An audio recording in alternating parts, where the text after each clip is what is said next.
Hello there, gentle marketers. Welcome to the Gentle Business Revolution podcast, the show where we talk about marketing your business by disrupting the current marketing paradigm and changing it to a gentler approach, one that's based on empathy and kindness. As always, I'm Sarah Croce. I'm the host here, and you know that you're in the right place if you are a heart-centered entrepreneur or a change maker who is looking for a much better way to market your business, or you are an entrepreneur who's simply tired of the traditional hypey marketing model and are ready for a paradigm shift. You might also be a marketing impact pioneer, someone who's working in marketing for an organization who does business for good. If this is your first time here, I'm so happy you're here. If you're a regular listener, even happier. Just kidding, I'm happy either way. You are listening to a special summer edition episode about the 7 P's of gentle marketing. This is a collaboration with Penney Pierce, a respected clairvoyant empath, visionary, and author. And if you don't know what the 7 P's of gentle marketing are, you can download your one-page marketing plan at sarahsanacroce.com/one page, the number 1 page. I think it will help you better understand what we're talking about here with Penney. So today, Penney and I are back with this special summer series of 6 episodes where we take a deeper look at the 7 P's of gentle marketing from an old perception versus a new perception. So that's kind of our angle, how we approach these conversations. I want you to know that this is not your regular episode here. I continue to post those on Fridays, and this summer special is really just available if you are subscribed to the podcast. That's the best way to get it because I'm not really posting them on my site. So subscribe to the podcast in your favorite app to receive the notifications for these bonus episodes. These episodes are raw, non-edited, just real human conversations, no bells and whistles, no music and all of that. But they're raw human conversations about the old and new perceptions. And Penney and I recorded them over 2 afternoons in June and just had such a blast doing it. So if you're open to some woo-woo, some mind-blowing concepts about the intuitive age and where we're heading, I think you'll absolutely enjoy these conversations. If, on the other hand, woo-woo and energy talk is not your thing, then maybe skip them. So today we talk about the P of people. And I say in gentle marketing, we start with ourselves first, only then do we look at who our client is. We want to attract the right clients, and we can only do that if we know who they are. So that's what we're going to be talking about today, attracting, or like Penney likes to say it, is emerging versus chasing. I hope you're ready. Let's dive in and see how Penney sees this. Penney and I are back with another episode for the 6 P's. Actually 7 P's, but we're doing 6 episodes about the P's of marketing. And I'm going to hold up the mandala again for those who are watching on YouTube. So that's what we're talking about, the gentle marketing 7 P's. And today we're talking about people. So welcome back, Penney. I'm so glad you're still here. I'm here. Wonderful. So let's talk about people. And the way I use the P for people is with this idea that we are talking about our ideal clients. So in marketing, we've always been told you got to start with your client avatar and know who they are. And so I started first with the passion and the personal power, because I think it's so important that we first actually know who we are before we go out there and say, look, this is my message, let me find clients. And so the idea is really to find people who resonate with our message, with our worldview. So that's the idea. And really, obviously, that means if we're just saying resonating, we're also thinking about energy, we're thinking about frequency. So you're the expert at that. Talk to us about those things, those non-physical things. I think you're right on about this. And, I remember when I first started doing this work of spiritual work and intuitive counseling and so forth and trainings, um, I attracted the kind of clients that were at my level of sophistication. Mm. A lot of people think they have to be experts before they even put themselves out in the world. And I say, just do what you are, at this level, because there's always somebody there who's at that level too. So that is a resonance. Right. But then we evolve, we learn, we grow, and then at the next level, maybe you change the kind of product or service you're doing a little bit, skew it a little differently. And then you get people on that level. And it just it's like stair steps, you find people at those plateaus, each one you get to. So I think that's kind of natural. You don't have to oversell yourself Right. too much. Well, I think it's natural for you, maybe, because I think the rest of us, and especially me, I definitely think we went into business. A lot of people go into business and think that they have to be experts, and they struggle with that idea because, again, it's the mainstream idea is that you can only have a business if you are an expert in something. And so it's this idea that we have to be not just experts, we have to be perfect. Everything has to seem to be perfect, right? Right.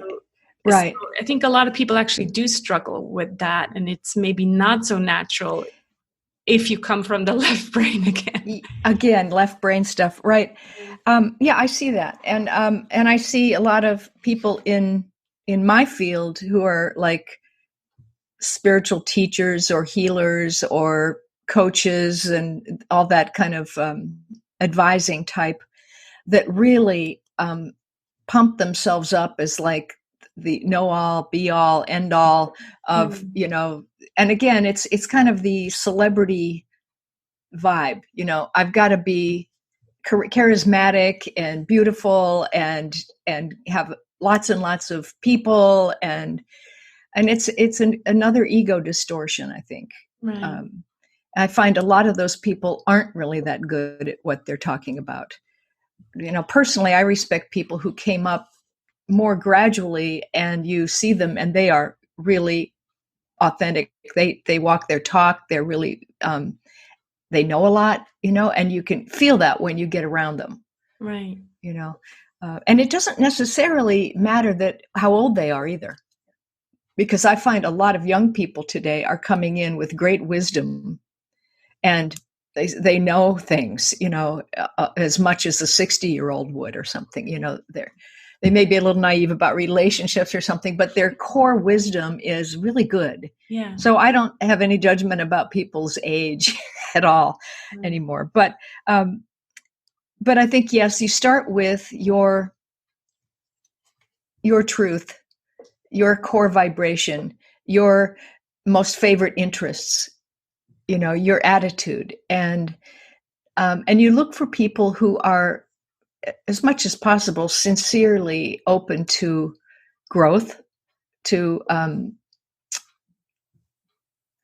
to what's the right word? I hate this word authenticity, but this thing of like, what is a core match with who you are? What is right for you? Mm-hmm. And that could be in products too, not just service businesses. Yeah. Right. And you see this now with a lot of businesses that are buy one pair of shoes and we donate one to the kids down in the Amazon, or that there's an aspect of compassion and giving back and, human rights and all that kind of thing, working along with our own need to make a living. Right. But do I need to make such a living that it's so way beyond others and I get separated again in terms of the hierarchy? Mm-hmm. And now I'm isolated. Right. So I think, that in terms of people, as we go from old perception to new, our reasons for being in business and being successful and having our work be reflections of who we are, these things are evolving right now. and it's not the same as it used to be. It used to be just either hand to mouth, support my family, or make me famous, or I'm, going to be the wealthiest person in the world. But now there's other more complex, deeper reasons why we do what we do. Yeah. And I also think that our clients are wiser as well. Yeah, I talk about the conscious client also as yeah, you're right, wiser. I said I chose the word smarter, but in a way, smarter maybe again is the left brain saying yes, they're smart and they're checking things on Google and all of these things, and wiser meaning, yeah, it's more the feeling, right? It's more the emotions, and they choose wisely, meaning they're not just choosing because of the facts and it's the cheapest product. They also want to make a decision that makes sense in a kind of a global, a holistic way. So it's wise for me, but it's wise for the planet. It's it's environmentally friendly. All of these things that people pay much more attention to nowadays. Yeah, it's just like, I think we said, it goes from win-win to win-win-win. Yeah. It's not just one polarization of motives. It's like it starts to fill in the circle, like win-win-win goes to win-win-win-win-win-win. Yeah. Everybody wins by you doing what you love. Right. Exactly. And doing a good job of it. Yeah. So I think part of the motive that we have for doing what we do is service. I mean, I've seen, like, spiritually, when you have freedom, what do you want to do? Go off and just entertain yourself and have a good time all alone? Or do you want to have other people be in it with you? And the people that you see who are too blocked to be able to have fun, well, then you want to be of service to them so they can get unblocked so you can play with them. It's like, we don't want to just be selfish, because it actually doesn't, it's not the truth. Right. The truth is we are all interconnected in such an amazing way that if you're suffering, me too, because then I can't have fun with you. Right. So is this, again, this paradigm shift that went from I gotta have it all, it was very much about, let me, I always talk in the book and in the program, I talk about these 6 or 7 figure headlines. Like, here's how you build a 6-figure or 7-figure big business. Here, let me show you how I became a millionaire. And, all these things that show that the one person made it. And I never thought of it like that, but yeah, they're like, oh, great, you made it. Now you're all by yourself. You're excluded. And so what's shifting? Like, how does this happen that all of a sudden we're like, it's actually not that great if you're up there by yourself? Yeah. What's going on? I mean, I really think it's just this sense of, as the energy increases on the planet, we start to feel the vibration of things. And then my vibration doesn't end at my skin. I feel the vibration of the air, or of the other people on Zoom, or, the tree, and like everything's in this unified field of energy and consciousness. So the idea of separating from that is like, it takes a lot of willpower actually to stay separate. Because, it's weird. It used to feel like we had to take a lot of willpower to get connected, but now it's opposite. Yeah. Right. So, going back to people and clients and even coworkers, that people, underneath it, we have a kind of, we're all in this world together. We're doing the physical experiment, together. And we're learning to materialize the non-physical reality into form. What else is business? Let's make something, do something, and then exchange it with others and get some of theirs, and they'll get some of mine. That's the marketplace. Right. And then we made up money because we thought we needed that kind of thing as the go-between. But when you just get focused on profit, you forget about a lot of the other things. It's like an artificial sort of idea Mm-hmm. of worth when it's really not, you know. Now we'll still have money, but money's going to change its role, I think, a lot. But that's another conversation. But yeah, that can go into the profit or pricing, whatever. probably. Yeah, pricing, yeah. Yeah. Yeah, but I think we're staying in attunement with what we love, what we're enthusiastic about, what and part of that now is not just what I love, but I also find other people love it too. So the people who love this are going to be partly my clients. Right. And I'll be their clients, on things that I want to learn more about, that it's on that wavelength. Yeah. And I also find then that as we stabilize into the home frequency, which I talk a lot about in my book Frequency, which is, I always think of it as the soul in the body vibration. You're not in your left brain and being dominated by that kind of consciousness. You're really connected to the universal laws and that inner realm where everything works beautifully. And it's a deeply comfortable place. It's kind of your preferred state, of being. And when you're in that, you get good guidance. You get clear ideas that are just right for you. It's not right or wrong. They're just right ideas that you can just line up with and feel great about. And then they kind of happen. And that was so much fun. And let's do it again. All right. So the more that you stay in that level, you start saturating with that particular kind of frequency. Your body, your emotions, your mind all line up with the core vibe of your own soul or spirit. So everything becomes like an octave of music, right? Low C, middle C, high C, but they're all resonating. Yeah. Now you feel like you're really yourself. And it's so easy. At that point, the energy around you starts to saturate with that frequency, your personal field of your aura, or whatever you want to call it, your personal reality. And then that, in a way, acts like a set of instructions to the big field around you that contains everything. So it's like saying, well, my reality is like this, and it works like this. And so then the people who show up will occur out of that frequency, because they'll be of that frequency, matching frequencies.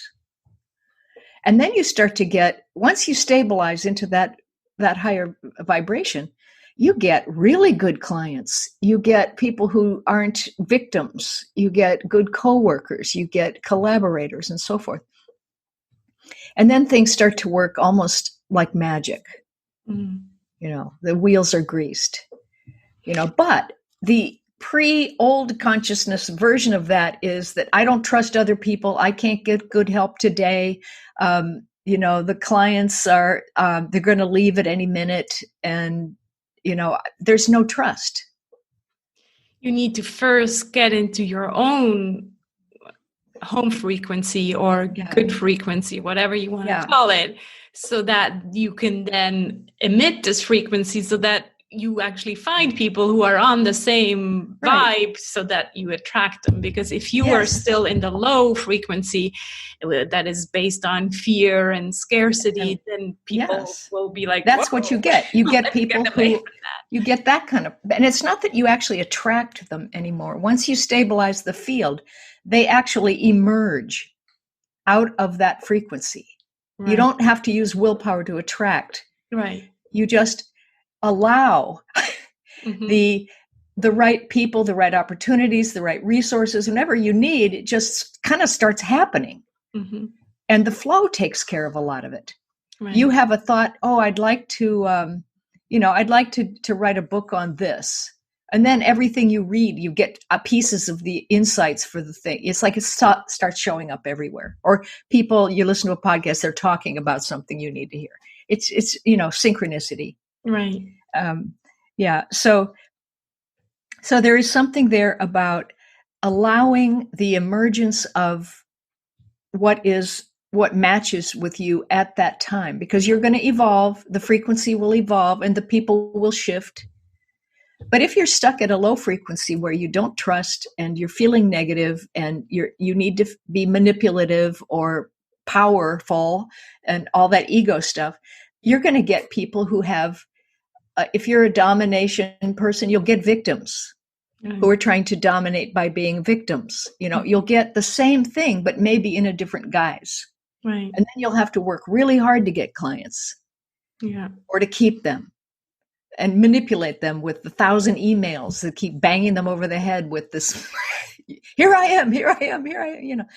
And then these people will refer you to all their friends who are in the same frequency. That are in their frequency. Yeah, that's right. Yeah. And it's just effortful when you're in low frequencies to do any kind of networking or marketing or, working with others. It's a constant struggle. And it's a struggle. I raise my hand here. It is really a struggle. And I think, again, it comes from this old perception that in order to have a business, to be successful, we have to, do the hard work. And that's where the struggle comes from. Right. Yeah. Put in your dues and, all that, this is linear, right? Yeah. Keep at it. All those things. Cause and effect thinking. Yeah. I want to read a quote that I'm using also that I think is nice and brings us kind of back to this idea of the people. So and people, but also us as marketers. So it goes like this: the 21st century marketing paradigm turns marketers into healers, where our role is to cure, restore health, soundness, and spiritual wholeness. And that quote is by Raj Sisodia. So, it really resonated with me, this idea of being healers. And this is like a, really, really hardcore marketing guy. But I think he really got this idea of being able to hold space, include and not exclude. That's what he means, in my opinion, by healers. Would you agree with that? Totally. Yeah. And educators. It's you don't have to sell people on something. You just need to educate them or inform them. Right. Show them things. Right. They'll get it. If they're ready, those who have ears to hear, that they will get it. And again, they're smarter and wiser. So yes, you need to push it down their throat. Yes. Right. If you can describe something to somebody with just 1 degree of difference angle from the norm, they go, oh, they get almost like that. It comes in from a new angle and they go, oh, I see, and they get the aha. To me, that aha is the best sales tool ever. Right. And it's not trying. It's like, let me show you a new way. Let's talk about this and open up and see how this works. And now what kind of products would go along with that? Or what kind of services would you need to help you really integrate that? Right. And come from that and know how to think from that and then do things from that perspective. Yeah.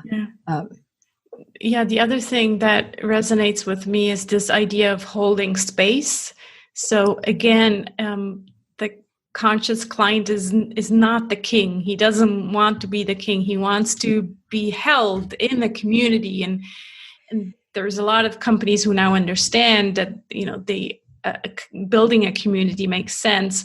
Some do it really well and they kind of go down to the same level as the community. Others are still kind of like, look at us, we're the leaders of this community. And that's not the point of the community. Right. So, that's why I always like to read the customer reviews online, because that's the community in a certain way. Yeah. People who took the time to help other people understand what that product was, and people want to do that. They want to give feedback. They want to share. So I true. think. And So, but yeah, the customer, it's not king. It's more that they educate us too. They show us how we could improve, what's really necessary. maybe how a product or service could do 3 things at once instead of one. Mm-hmm. It could be more efficient, so we need that, because we're working together, Right. you Yeah. know, It's that really helping each other. Mm-hmm. So I think it's, again, this consciousness of the collective consciousness is starting to come into many, many things. Yeah. You know. Yeah. So again, if we wrap it up and we compare the old and the new, so we said, okay, the conscious client maybe doesn't want to be the king and just have everything, directed at them. They want to be included. What else would you say is shifting or already has shifted and will be shifting even more? Yeah, well, I think the old perception, which we talked about before, is coming from the left brain, which sees everything as separate. Right. There's an inside and an outside world, Mm-hmm. And your business is your inside world, and the clients are in the outside world over there somewhere. Right. So you have to get them. You have to use willpower and cleverness and struggle to go across the empty space to get these people and lure them in and then keep them. And oh boy, the willpower is tremendous. It's exhausting. And sell them even against their wishes, that kind of thing, using trickery or whatever. That's the worst possible scenario, false advertising. So that the old model requires a lot of willpower and effort, and it's based on separation, which is also always leads to fear in some way. Like, if I don't get enough, then what? And then or if I buy this product, then what? So there's always that fear-based reality. Mm-hmm. The new reality is where everything is included in one present moment reality, and it's all interconnected. Everything's already there. You don't have to go attract people because they're already with you. You just have to resonate through the field with your truth. Mm-hmm. I think I told you before, when I was first starting off, I used to go to bed and I'd imagine there was a big lighthouse over my bed that it was light going around and around and around. And I would just say, anybody who needs my help, here I am. I live in this town. Here, this is where I am. You can find me, or we can find each other. And then I go to sleep. And it was almost like I sent this like telepathic message out through the field, which there's no distance in the field. Everybody's right there in the present moment. So it doesn't take effort.